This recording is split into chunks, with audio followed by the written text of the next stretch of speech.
Bonjour et bienvenue sur TV Land, votre télévision locale. Un marché d'un nouveau genre à Dax, le premier épisode des fêtes de Saint-Vincent de Tyrosse, la rencontre d'une auteure à Léon, une compétition de sauvetage côtier pour petits et le salon de la pêche du côté d'Ossegor, avant de conclure par la conférence de presse du Festival du Conte à Cap-Breton. Il y en aura pour tous les goûts dans cette édition du lundi 18 juillet.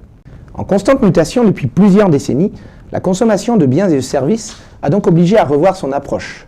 Sens Digital, société montpelliéraine, propose d'accompagner les commerçants ou services de proximité dans leur communication à travers une plateforme sur Internet, afin d'exposer leurs offres en ligne et rester au plus près de leur clientèle. Un marché connecté dont l'inauguration d'Aquoise se déroulait au début du mois. Regardez.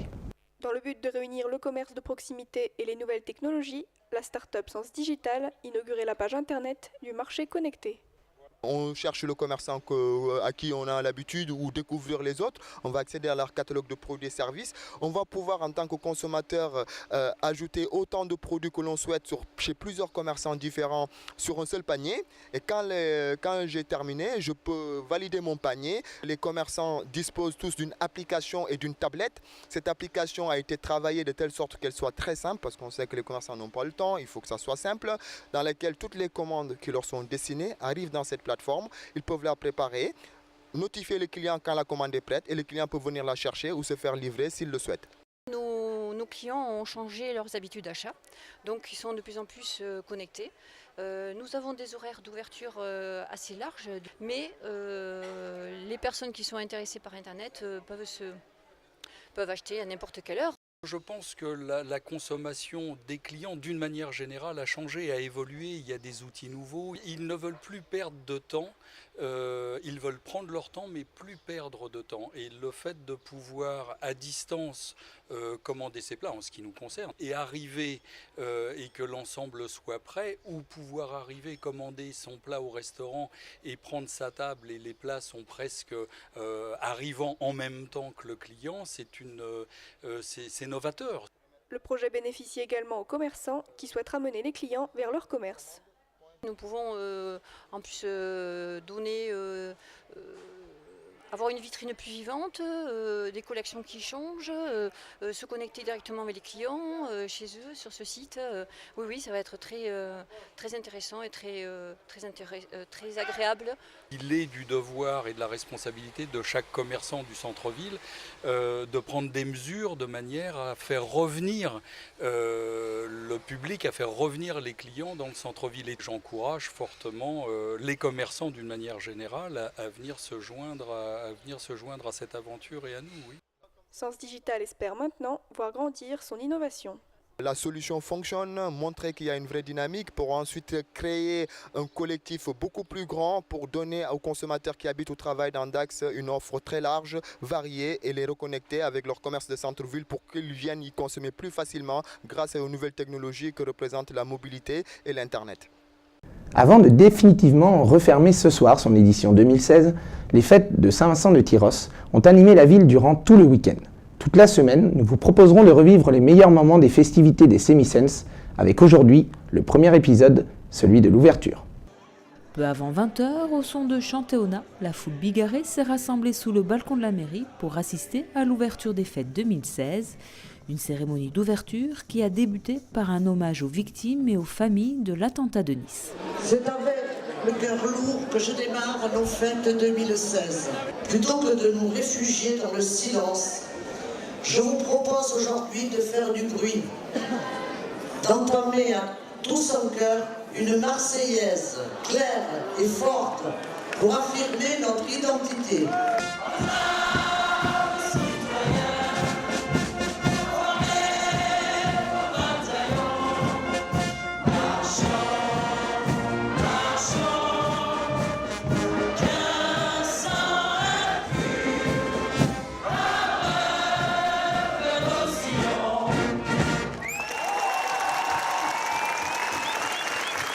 À l'issue de cette Marseillaise, la cérémonie a repris son cours avec la présentation des invités au balcon de la mairie. Mathieu, de Sainte-Marie-de-Gosse, finaliste de la Nouvelle Star. Les pelotaries, les handballeuses et le coprésident de l'UST ont été mis à l'honneur cette année, sans oublier les maillets. C'est un honneur pour tous. On représente la classe et ça c'est plutôt sympa. Et et c'est un super moment. C'est unique. Voilà, on le vivra qu'une fois. Hein. Ouais. C'est le moment qu'on passe tous ensemble, c'est la fête, c'est les fêtes, c'est l'été, la solidarité tyrosaise. Puis est venu l'heure de jeter les clés de la ville et d'entonner le nouvel air des fêtes de Tyrosse sous une pluie de confettis rouge et bleu. Je déclare les fêtes de Tyrosse 2016 ouvertes.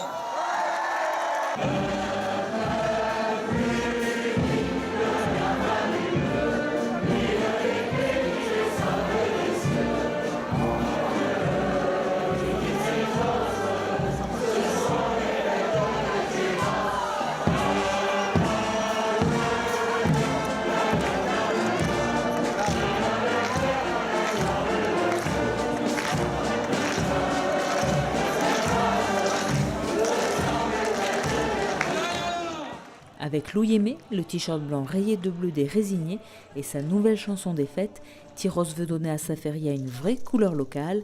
Seule exception, le clapping importé en France par les Islandais.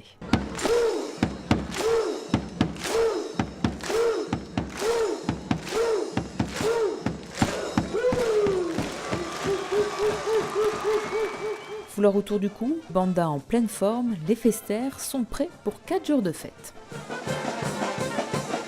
Quittons à présent l'agitation des fêtes estivales pour le calme du monde de la lecture. Après 6 romans sur le terroir landais et une énigme policière, la Léonaise Maryse Lartigot venait présenter son nouveau roman à la médiathèque de Léon. Rencontre Laura Villaret. Nombreux étaient ceux à pousser la porte de la médiathèque de Léon afin d'assister à la présentation du 8e roman de Maryse Lartigot, Le destin d'Anatole.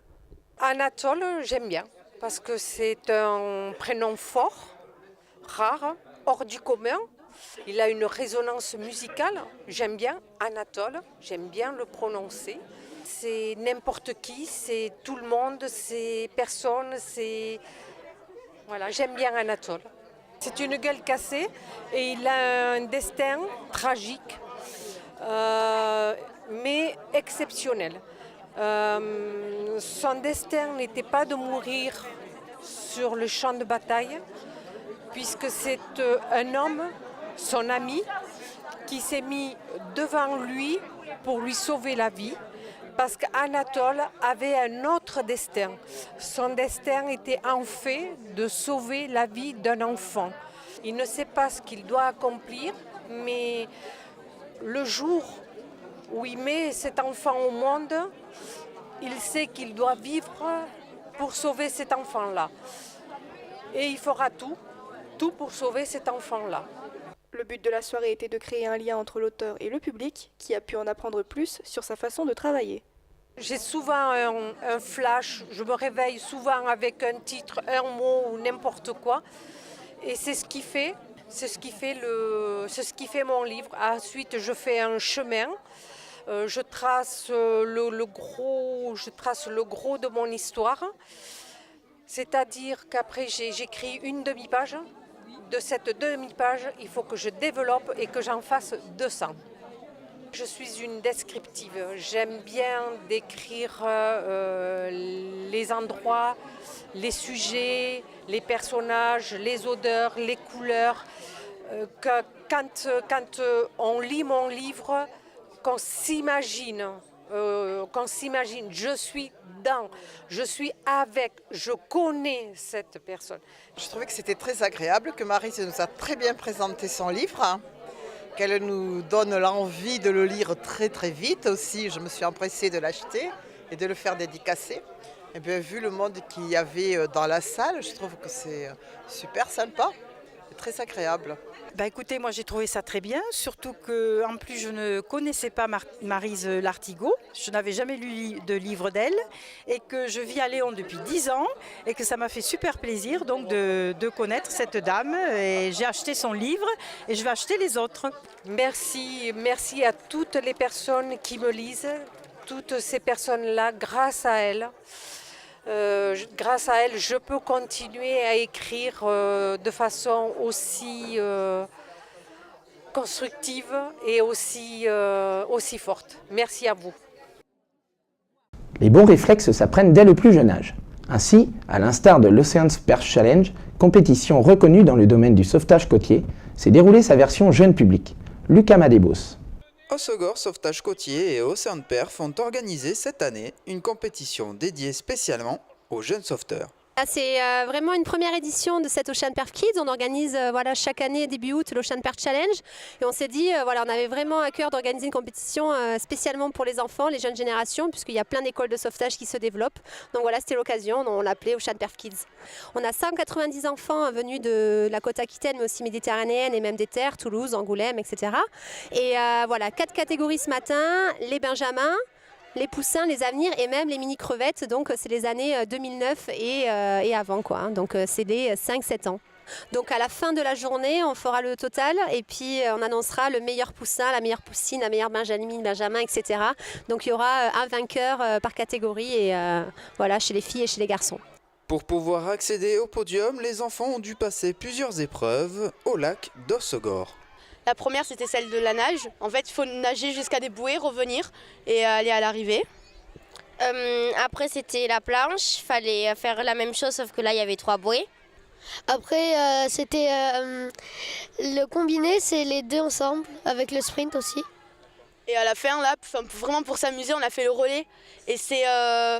il y a 3 personnes et chaque personne fait une épreuve. Donc moi j'ai fait la nage, mon autre coéquipière a fait la planche et on a fini par la course.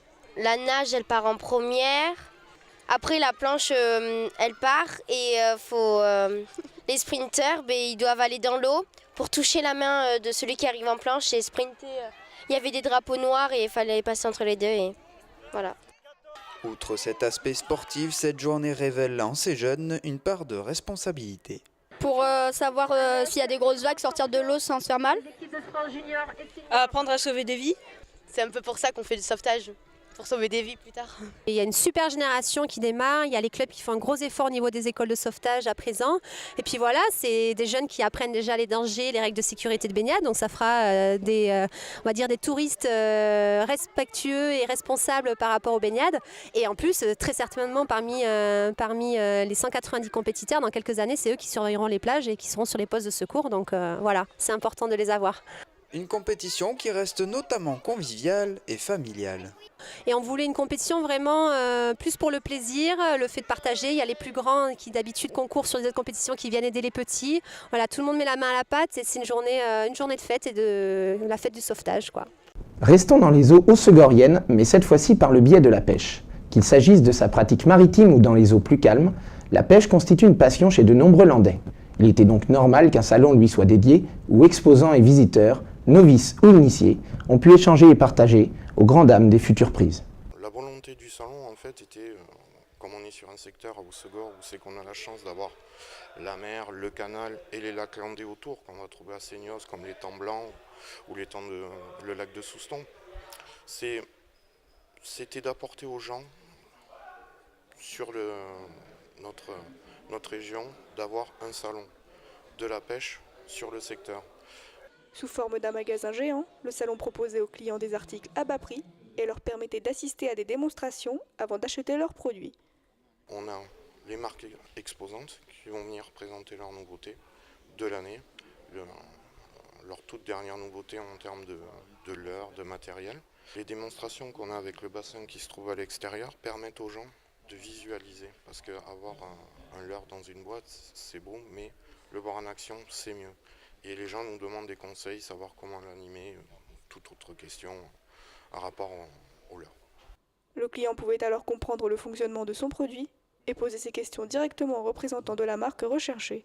Les gens qui sont intéressés par le matériel de pêche de chaque marque ont les informations par les commerciaux, parce que c'est les personnes qui connaissent le mieux le matériel, c'est les commerciaux.